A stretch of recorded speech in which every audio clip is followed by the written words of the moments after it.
ఆంధ్రప్రదేశ్ రాష్ట్రంలో ఎట్టకేలకు ఓటింగ్ యొక్క తుది అంకెలు ఎలక్షన్ కమిషన్ ప్రకటించింది. దగ్గర 85% గత చరిత్రలో ఎన్నడూ లేని విధంగా 85% ఆంధ్రప్రదేశ్ పోలింగ్ చేరింది. అర్ధరాత్రి 12 గంటల వరకు ఓటర్లు పోలింగ్ కేంద్రాల్లో బారులు తీరారు, ఓటు హక్కును వినియోగించుకున్నారు. ఈ ఓటు హక్కును వినియోగించుకోవడానికి ఎక్కడెక్కడో ఉన్న ఆంధ్రులందరూ ప్రత్యేక బస్సుల్లో, కార్లల్లో, రైళ్లల్లో, విమానాల్లో, పడవల్లో ఏది దొరికితే అది పట్టుకొని తమ తమ ఊర్లకు చేరారు. చేరడమే కాకుండా అర్ధరాత్రి అయినా వేచి చూచి ఓటు హక్కు వేసి ఆంధ్రప్రదేశ్ నుంచి తిరిగి తమ తమ గమ్యస్థానాలకు చేరిపోయారు. ఇలా ఎందరో ఉత్సాహంగా పాల్గొన్న ఈ ఓటింగు 85% నమోదు కావడం ఆంధ్రప్రదేశ్ చరిత్రలోనే ఒక నూతన అధ్యాయం. మరి ఇంతటి భారీ ఓటింగు ఎవరికి లాభాన్ని చేకూర్చనుందో రాజకీయ విశ్లేషకులు, ఎన్నికల నిపుణులు తీవ్రంగా చర్చించుకుంటున్నారు. ఈ విషయంపై పొలిటికల్ జోన్ దృష్టి సారించిన వేళ ఇలా భారీగా జరిగిన ఓటింగు ఎన్డీఏ కూటమికే లాభం చేకూర్చనుందని పొలిటికల్ జోన్ భావిస్తోంది. పొలిటికల్ జోన్ ఇలా భావించడానికి కారణం గత ఎన్నికల్లోనూ 80%కి పైగా ఓట్లు వచ్చాయి. అలా వచ్చిన నేపథ్యంలో ప్రస్తుతం కొనసాగుతున్న సర్కారుకు వ్యతిరేకంగానే వైసీపీకి గెలుపు లభించింది.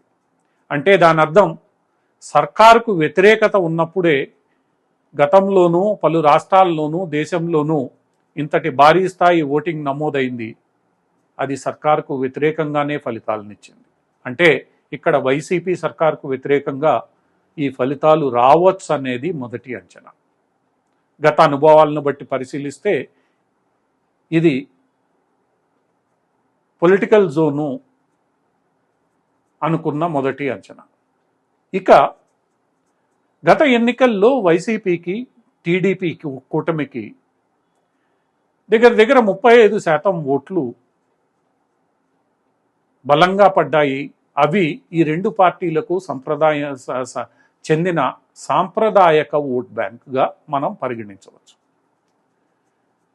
వైసీపీ తన పథకాలతో ఈ సాంప్రదాయక ఓటు బ్యాంకును అలాగే పరిరక్షించుకుంది అని అనుకుంటే వైసీపీకి ఉన్న 35% ఓటు అలానే ఈసారి ఎన్నికల్లో కూడా పడిందని భావించవచ్చు. అలానే తెలుగుదేశం ఎప్పుడూ కాపాడుకుంటూ వస్తున్న సాంప్రదాయక ఓటు బ్యాంకు ఏదైతే 35%గా ఆంధ్రప్రదేశ్లో ఉందో ఆ 35% తెలుగుదేశం కాపాడుకుందని మనం భావించవచ్చు. ఇలా సాంప్రదాయక ఓట్ బ్యాంకు అటు వైసీపీ ఇటు తెలుగుదేశం 35% నిలుపుకున్న వేళ ఈ 85%లో 70% తీసివేస్తే మిగిలింది 15% ఓటర్లు. ఈ 15% ఓటర్లే ఈరోజు ఎవరికి లాభం రానుంది, ఎవరికి గెలుపు అందించనున్నారనేది మనకి ఇంపార్టెంట్గా అనిపిస్తోంది. ఇదే కీలకంగా మారనుంది. ఈ 15%లో ఒక 5% vote bank Narendra Modi, RSS, బీజేపీకి చెందిందిగా మనం భావించవచ్చు. ఎందుకంటే గత 2-3 ఎన్నికల్లో Bharatiya Janata party, RSS vote bank సుమారు 4-5% తగ్గకుండా ఎన్నికల్లో వేయడం జరుగుతోంది, ఎన్నికల్లో సాధించడం జరుగుతోంది. సో ఈ 5%, మిగిలిన 15%లో ఉన్న ఈ 5% ఓట్లు బీజేపీకి చెందినవి లేదా జాతీయవాద భావాలకు చెందినవి గత ఎన్నికల్లో పూర్తిగా వైసీపీకి అనుకూలంగా వేయడం జరిగింది. ఈ విషయాన్ని బీజేపీ నాయకులు అంతర్గతంగా అంగీకరిస్తారు కూడా. అయితే ఈసారి ఈ 5% ఓటు పూర్తిగా వైసీపీకి వెళ్ళదు అనేది విశ్లేషకుల భావన. ఎందుకంటే ఎన్డీఏ కూటమిలో ఈరోజు భారతీయ జనతా పార్టీ కూడా ఉంది. ఆ కూటమి అభ్యర్థులు ఒక 50 నుంచి 60 అసెంబ్లీ నియోజకవర్గాల్లో తెలుగుదేశం జనసేనతో ఖచ్చితంగా కలిసి పనిచేయాలి. ఎందుకంటే బీజేపీ అభ్యర్థులు 7 చోట్ల పార్లమెంట్లలోనూ 10 చోట్ల అసెంబ్లీల్లోనూ పనిచేస్తున్నారు. వారు ఓట్లు సాధించాలి అనంటే అటు తెలుగుదేశం జనసేనతో పనిచేయాల్సిందే. ఈ నేపథ్యంలో బీజేపీకి జాతీయవాద భావజాలానికి మద్దతుగా ఉన్న ఈ 5% ఓటు బ్యాంకు గత ఎన్నికల్లో వైసీపీకి పడిన ఈ ఓటు బ్యాంకు ఈసారి చీలిపోనుందనే నిపుణుల అంచనా.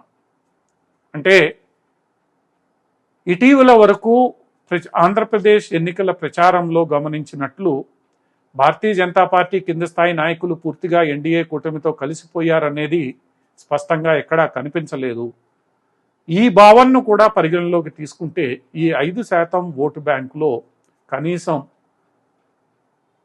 50% వైసీపీకి ఇటు ఎన్డీఏ కూటమికి పడిందని భావించిన అటు వైసీపీ ఇటు ఎన్డీఏ కూటములు 37.5%తో సమాన ఓటింగ్ను సాధించినట్లవుతుంది. ఇక మిగిలింది 10%. ఈ 10% ఓటర్లు ఎవరు? వీళ్ళు పథకాలలో లబ్ధి పొందని వారు, బయట రాష్ట్రాల్లో స్థిరపడిన వారు, ముఖ్యంగా చదువుకొని ఉద్యోగాల కోసం వెతుకుతున్న యువతీ యువకులు. ఇందులో ఉపాధ్యాయులు ఉన్నారు, ప్రభుత్వ ఉద్యోగులు ఉన్నారు.